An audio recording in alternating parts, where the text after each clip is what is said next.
A very good morning to you all. Welcome back to Archie Hamilton Racing and welcome back to another video. Now today, well, we're going to do a bit of a day in the life, but some people have been asking me about the new car which I purchased, which is very much a business car, but I want to take you through it and what it is like to live with an EV. Now I have been living with this EQE 300 for about over a month, and I wanted to share what it's like to live with, and we can talk a little bit about it. I'm currently in the car. It looks very, very cool inside, as you can see. The interior is absolutely unbelievable, but I'm at another place, and that is, well, a very good fast charger actually. The interior of this is unbelievable. It really, really is. Can you beat this? You probably can't. It's got all of, you know, the looks and the comfort and the technology of something which is pretty high tech, let's put it that way. So what I wanted to do is show you what it's like to live with a little bit so you can see, but then also show you everything which is going on in my day. This thing on charge is one of the things. So no, turn it off. Is that on or off? Oh, change the back there. Okay, is that on or off? I think that's off. Okay, don't know what that's about, but anyway.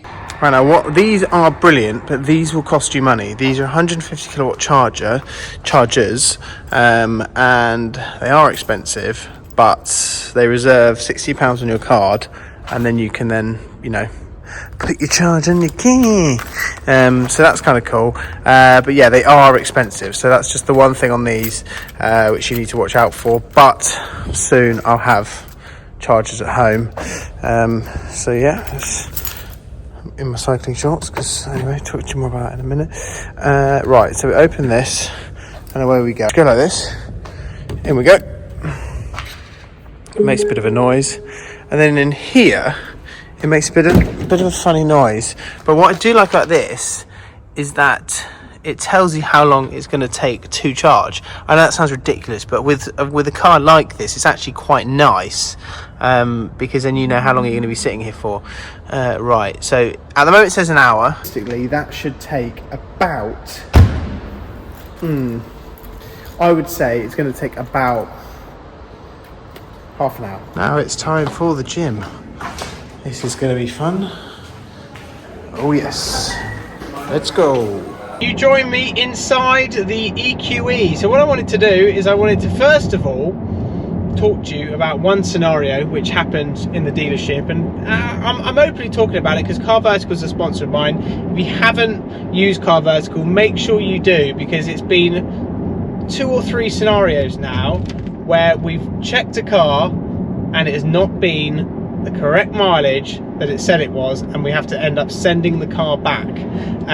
Basically, I went on to Car Vertical, as you'll see on a demonstration report here, and what you do, you go on, you type in the mileage, type in the reg, and it will bring up mileage, photos, it will bring up absolutely everything about the car, and something didn't add up with the MOT and also the mileage, so that's where it flagged.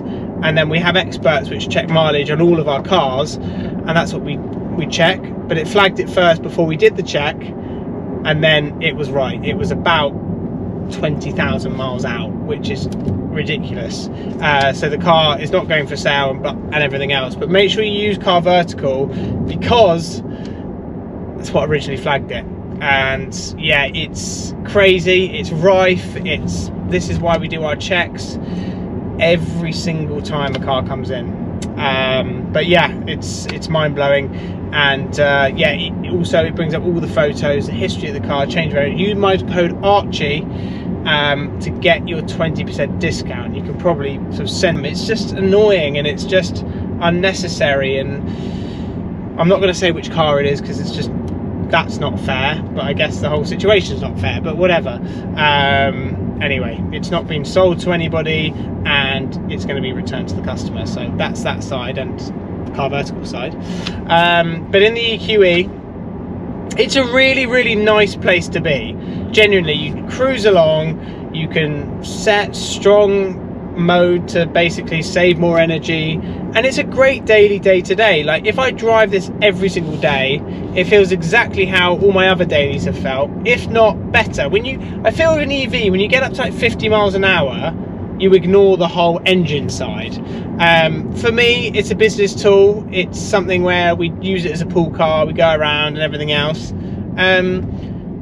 What is it like to live with? I think the biggest question is with electric, because my life is not just going to be electric cars now, but what is it like to live with? Now, it's really cool. What is it like to live with, you're probably wondering. And I always say, if you don't have the chargers at home, like a fast charger, I feel it's hard to live with. That's my honest truth, because the fast chargers are, when you go to like Shell, are really expensive. So there's actually not much difference if you just go to Shell, put £45 worth of charge in it, which it roughly costs to fill it up, and that gets you 300 miles. But there's not much difference between putting 50 quid's worth of fuel in on a diesel, let's just say. Obviously diesel, London, ULEZ, it's all a little bit more complicated, but that's kind of where I'm at with it. Like, the fast chargers are genuinely really expensive when you go out and about and you charge, so that side is not that beneficial. Where I think the cost saving for these cars come in is when you have chargers at home and you can literally just keep it at 70%, plug it back in, up to 100, down to 70, plug it back in, up to... The moment you get to like 10%, it is so expensive to charge that it's almost like doesn't make the whole thing worth it. But anyway, but as an actual car, it's brilliant. Like, the tech, the drive, the power, it's quick enough, it's 50 grand. It's a hell of a lot of car for 50 grand. And if you're going 300 miles, yeah, you'll probably get 300 miles. But for roundabout town, I think this is where this excels. It's brilliant for that. And anything where you're doing long journeys, it's probably, you know, not the car. But you can stop, put fast charge in it, but it will still cost money. But no, as a day-to-day car, it's cool. I love the inside of the all-new EQE, the sort of the iPad in the center, the dash that you have feels a bit like a racing car dash. That part of it is mega, and the actual experience you get for 50 grand is really cool. So yeah, it's weird, like now when I'm pulling into a petrol station to get some food, or what I feel would be petrol usually, and you're just turning up, you're just parking elsewhere. I'm so used to parking like in there, and then now I'm like, oh, I'm just gonna go and park up. Like, when do you ever just park up in a petrol station? So look, to live with, it's nice in certain ways, frustrating in others. I don't think I could solely have an EV as my car. Genuinely, I don't think that could ever happen. But as a car, to go from A to B, not bad. A lot of tech, got the amazing sound system, Burmeister. The guys at Mercedes, the EQC is basically discontinued because the batteries are terrible. So this is the all new battery tech, so it's actually really good, and very different to what the EQC is. Now, like I say, the battery life in these is really good for an electric car. The EQC was about 150 miles. That's why they stopped it, because the batteries are terrible. 300 miles for an electric car, very good. But would I only have an electric car in my garage? I just don't think. I don't think I could plan the whole thing of my journeys for a long journey with just this car. So that's my honest thoughts. So I know lots of people are thinking about it, and they're getting contract hire cars, and it's beneficial for this and that.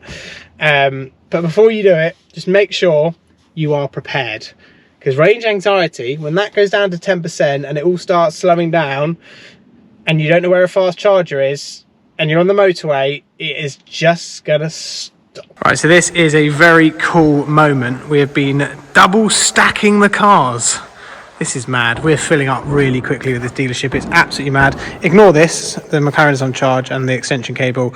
They will live back there by the extension cable. And yeah, so that's that. But yeah, 720S, R8, GT3. Aston just arrived. M4, RS6. Surprised it's not gone. Hellcat. And then the others. I mean, it's growing really quick. Absolutely mental fast, and we have like 3 new arrivals coming in the coming days. This section is going to be full. Yay. The storage cars which have arrived as well. E-Type, lovely E-Type. A couple of race cars. There's me. You're just like, what a week. It's just so crazy. Anyway, all coming together. Right, and this is the reality. I've just got my running glasses on. This is the reality of, yeah, everything. I thought it was the day in the life. It's 12:39. I am up in 4 hours to go to the airport for a trip with Velo. And that is my day. You can see a little bit how crazy things get. So I'll be asleep probably 1:30, up at 4. And then, yeah, I mean, to be honest with you, I would rather work myself into the ground and put all my work and effort into everything, as well as making the videos. I just wanted to do this video because I want to be consistent of at least 1 video a week, and then I'll bring it up to more. But hope you enjoyed it. I'm shattered, but the hard work is paying off and you're all coming along for the journey. So yeah, on to the next one. And I'm too tired.